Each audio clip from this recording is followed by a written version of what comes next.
Hello, જય સ્વામિનારાયણ, જય શ્રી કૃષ્ણ. આજે અમે બનાવ્યું ચણાની લોટની સેવલી. સેવલીનું શાક કહેવાય અને કળીનું શાક કહેવાય. મલાઈની છાશ હતી ને એટલે કળીનું શાક બનાવ્યું.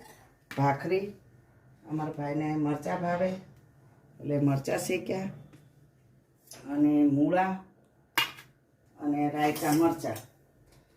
રાયતા મરચાંની રેસીપી અમારી બીજી ચેનલ છે વેકરિયા કિચન, એની અંદર એની રીત આપી છે,